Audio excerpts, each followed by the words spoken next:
Hey, my YouTubers, I'm about to head to get me some lunch, but I wanted to speak on a situation that happened to me here in Tanzania, and this is a warning for those who want to come visit Tanzania, particularly men, because you're gonna run into a rude awakening. If you if you meeting if you meeting these women on a dating app like Tinder or something like that, these women, they are not on there to date. They are not on there to get to know you. They are not on there looking for love. They are prostitutes only. And I never experienced a country like this. Like these women, you'll meet them, y'all have a good time. You think, okay, she's a cool friend, blah, blah, blah. One thing might lead to another, but when it's time for her to go home, that's where the drama gonna come in at. And she's gonna try to demand money from you. Then if you don't give her the money, she's gonna tell her what her next step would be. And that's what I had to experience. Like the lady accused me. She was like, since you're not gonna give me some money, then I'm gonna make you come out of your pockets more than what I'm trying to get from you. She said, watch this. Now we was in back of the Uber as she's saying this. We just spent like 3 days together, went to the Serengeti restaurants, bought a wine bottles, blah, blah, blah, And she was like this sweet lady, and like she was trying to prevent me from being taken advantage of by the locals. We're trying to charge me high prices. So she's like, I'm not gonna get out the Uber. I'm gonna follow you everywhere you're gonna go. So I just had the Uber to take me to a restaurant. So we get to the restaurant. So as soon as she get out the vehicle, she went and talked to this lady that worked at the restaurant, and she was telling the lady something. And by the way the lady looked at me, I knew something went right, because the lady looked at me like, oh my God, like this guy is a monster. So the lady went back in the restaurant, and so me and her proceeded going. I was going like, I'm really in my own space now. Like I'm not really paying attention to this female from all this drama she's bringing.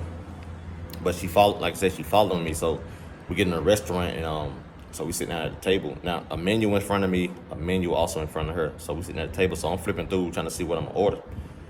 Next thing you know, two black guys sit at my table. So I look up. I like, who are y'all?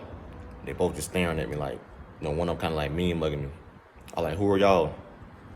Then one said, the one that was mean mugging me, he was like, we the police. I said, so y'all the what? Because his accent was real thick. He said, we the Tanzania police. I said, okay. I said, what are y'all doing here? She said, you beat her. I'm like, I beat her, like. So he said, we gotta take you in for questioning. So I'm like, now, when we was in the backseat of the Uber, she telling me, like, she was so confident that the police is gonna make me pay her some money that I don't even owe her. No kind of money I agree with her on, none of that. So she told the police. Now I'm in the Tanzania Oyster Bay Police Department parking lot. I'm surrounded by police. They all question me, saying I should just pay her, be a gentleman, blah blah blah. But I'm like, why would I need to pay her for what? Why do I need to give her my money when I explained to her that I'm not trying to spend no more money because I got to get back to the USA, and I got to have security money for myself in case something happened.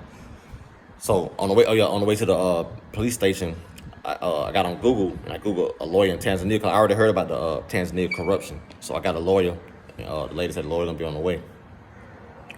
So now I'm surrounded by police. So I'm destroying them with the truth, dealing with my facts, because I'm saying if I beat her, where is the abuse marks at? She was a petite, small, light-skinned woman. I said, if I beat her, I said, where is the bruise marks? You understand me? Like, so they say, well, you're not, we just holding you, just, we just got to question, see what's going on. But I said, then my lawyer came. So my lawyer came, all the police is left around me, because one thing I learned in a lot of these African countries is that the police, etc., they do not want a lawyer involved. A lawyer represents a headache for them, because the police they don't really want to have to do their jobs. You understand me? A lot of them can be bribed, etc. But I told the detective, no. I told the detective, I said, if y'all are honest man, I said, if y'all are truthful, y'all would be honest. Because when y'all walked up to the restaurant, y'all seen me and her sitting at the table flipping through our menu. So I said, if she was a woman, if I beat her, why would she still feel comfortable sitting at the table with me, ordering lunch? That don't look like a woman who scared for her life or who traumatized from a man assaulting her. I like no. So I said I need to contact the American Embassy. So the American Embassy came, and they seen the truth on my side, and so the embassy came. I was in the jail station like 6 hours when they came. So the embassy was like, it was like two ladies. So they was like, where is the evidence? She said, what is he charged with? So all the police looking at each other. So she was like, where is the evidence? Nobody can answer. She said, so y'all had this man sitting here since 10 a.m. and y'all haven't even got his statement yet. She said, I don't know how this system works, but I think he should be released. Like, there's no abuse marks on the woman. And she said, he just met the lady, so you can obviously see what transpired. It was just, the lady trying to get money out of me because I'm from America. So all the police has agreed that I should be released. So the embassy told me to make my last statement. And she was like, if I was you, I'd get on the next plane out. And I said, yes, that's what I'm gonna do. So, I'm gonna post a video at the end of this one when I was sitting in the investigator office. So I'm thinking I'm finna just get my statement and get up out of there. But the investigator was like, okay, now you just gotta pay bail. I said, what am I paying bail on? I said, I'm not even charged with anything. I said, you don't pay a bail when you don't even have a charge. You understand me? There's no warrant for my arrest. There's no. So I was like, I'm saying to myself, this female really took it to that level, all because I wouldn't give her no money. And I want this to be a warning to other guys as well, because Tanzania is a beautiful country. It's real beautiful, but the corruption is worse than what Kenya corruption is. Like, the corruption's on a whole nother level. Like, the corruption is all the way down even to the Uber boat drivers. Like, they corrupted. Like, how do you work for Uber and you trying to tell me that you want cash or they pull up with the wrong, like, another tag on the car. I'm not getting your vehicle when your tag doesn't match this app. I don't care what kind of picture you're trying to show me of your old vehicle, or just showing me a different vehicle. I'm not doing that. So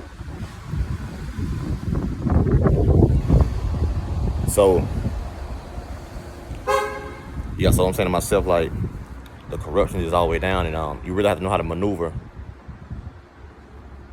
You really have to know how to maneuver over here in Tanzania. And the police don't know how to be police. It's like the police, they don't know how to question. They don't know how to question. They don't know how to investigate. It takes forever. They take like so many hours just to investigate when it shouldn't take that long. And it's just ridiculous. Like, you'll be in the police station all day. So like I said, even after the embassy, I'm getting in my Uber. Mumbo. So the embassy, so the embassy told me before they left today, they said, if they do anything other than have you to make your statement and leave, contact us again. So I said, okay. So that night, like I said, they tried to give me the bail out. So they're like, well, we still got to investigate the situation. This is what the police saying, the investigator. So they said, try to have me leave my passport at the police station. I said, I'm not leaving my passport here. I said, I'm taking my passport with me. I need my passport to, check into my Airbnbs, etc. At this time, I've been here like 7 days. So they're like, they want me to leave my luggage there at the police station. I said, man, I'm not leaving my luggage here. You feel me? I said, I need my luggage. I said, I'm not leaving here just as one pair of clothes on me. So they're like, well, just get a pair out. This is gonna be our reassurance that you're gonna come back. And so I go to get one outfit out of my car. So I had my laptop in my Apple laptop in my suitcase. So I grabbed my laptop. So me and the investigator, we tussling with my laptop. He's like, no, you don't leave us here. I don't know. I'm not from here. They didn't give you an address. Mumbo. They didn't give you an address, your GPS. Yeah, it show you where I'm going. So So the chief investigator, when he snatched the laptop out of my hand, I said, you know what, forget that, I'm staying here all night. You feel me? Hey, I told him I'm staying in the jailhouse all night. You feel me? Hey, because I knew staying there all night would, for one, make them a little worse for them, and for two, I don't like I told him I will suffer for truth and righteousness. Like, I'm not bending, I'm not, I'm in there talking to them with full authority, talking to them man to man. One thing about them, when you talk to another man like a man with authority, especially whenever you in the country and you was in the right, exercise authority, exercise the laws. Because if you in a democracy country, it works the same. It should be the same as America, or should work the same, whether it's a weak system or not, but it still should work the same. You got to exercise your rights to the fullest. I wasn't disrespectful. I was just speaking nothing but truth, righteousness, and straight rawness to them, making them see from how I see. You feel me? So I left my suitcase there. So now I'm waiting for them to finish their so-called investigation that should have been over with. Like, they were trying to say, like, in America, I'm pretty sure it's the same way. I said, no, in America, if they see somebody's statement contradict itself, if a person make a statement on paper and then they verbally saying one thing, then writing a whole other thing, that automatically is grounds to get it thrown out, even before it even turn to a charge. So y'all don't see no physical abuse on a woman, no medical records, or none of that. Y'all just get, it's like her complaint made me automatically guilty. You know what I'm saying? So it's like, so yeah, this is just a warning for brothers. Come to Tanzania. You gotta be careful, because these women, you don't really know what their goal is. Like, especially like if you're a local Tanzanian, you ain't got no problem. But coming from America, I'm just speaking from an American perspective. You're gonna be looked upon like a dollar sign to come up. No matter how much time you don't spend with her, no matter how much a good time you don't show her. You might show her things that she never would experience in her own country as a Tanzanian. So yeah, that's just a one I want to put out there to brothers, and I'm still waiting. Well, tomorrow is Monday, so Monday I'm going back to the police station, and hopefully this whole situation is over with, so I can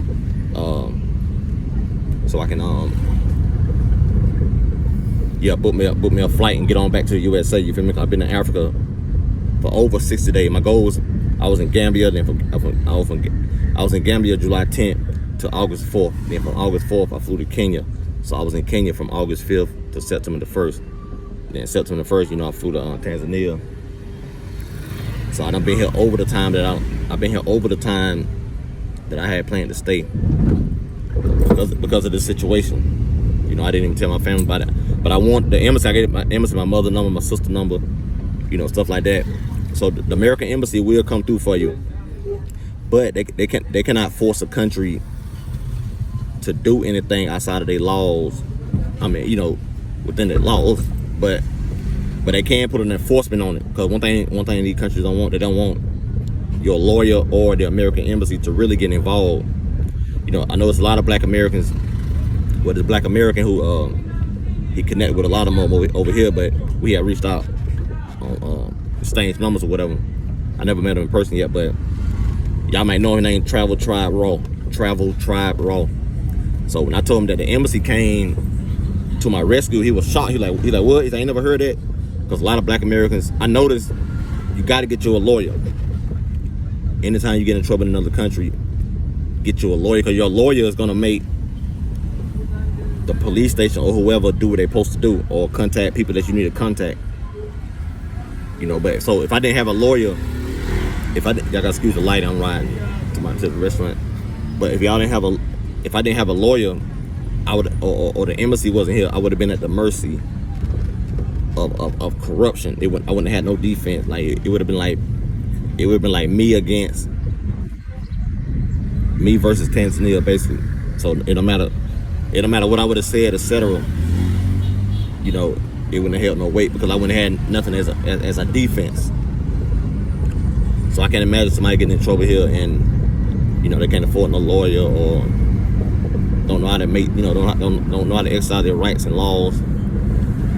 But the things I know though, whether I had a lawyer or not, I would have still went all the way out. In the process in America, things operate fast, but over here it operate real slowly. So I can't imagine somebody getting locked up for no reason, and how long they would have had to sit in a cell in overseas prisons or whatever. It's not like America. I done did 9 years in prison, but these places, American prison and jail is like luxury compared here. You know, in America, you know, at least the meal at least gonna be like, it ain't gonna be the most edible food you want, but it's gonna be decent enough to eat. You see what I'm saying? So here I can imagine, like America, you gonna have at least air flowing through there or heat. So I can imagine what you might experience here. You know, I don't know if you might experience. I don't know what you might experience here. But yeah, it's a beautiful country. You know, I won't say all the women like that, but if you definitely going on these dating apps, you know, definitely don't mess with Tinder, because every last female on there gonna say the same thing. So, and I can't even say meeting a female in person. I can't even say that's gonna change anything. Unless I learned you got to get you one that has a dignified job already. You know, one that has a dignified job already. And, that's where you're gonna find a woman who's not really like looking at you, because she's gonna have some kind of self-respect. But every country is different though. But yeah, I'm headed to this restaurant. Go to this hotel. It's called Spice Route Restaurant. I think like an Ethiopian, African, Indian type place. Yeah, I think that's it right here. But yeah, I'm finna post a video of me with my lawyer and investigator in the office. I appreciate that. Santi Sana.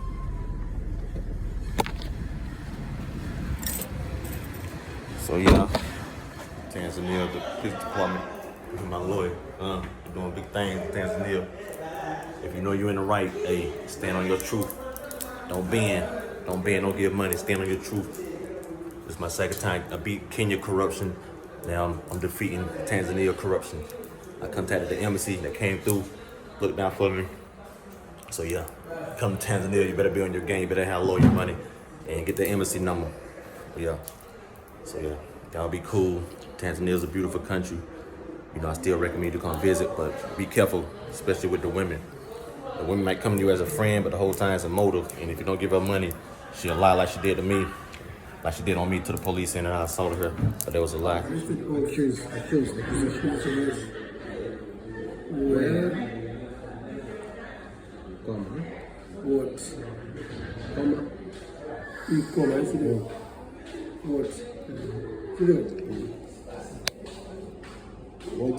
what location?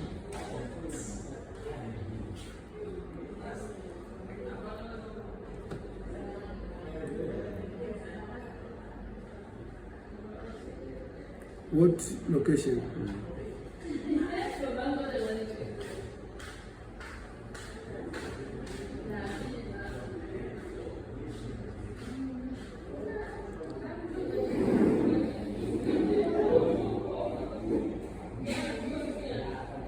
What location? Comma.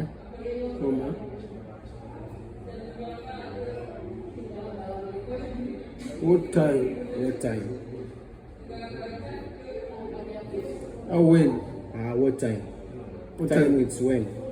It's what? Not when. What's that? What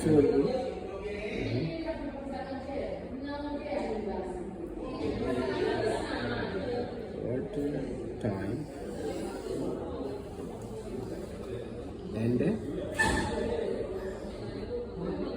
And upon which accusation? Which accusation? What accusation or which accusation?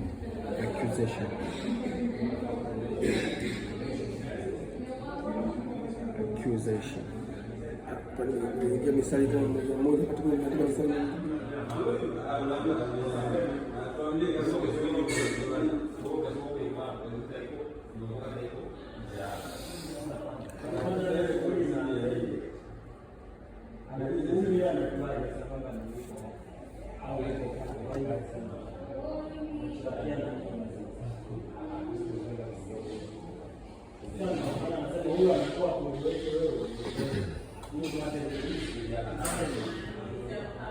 Where?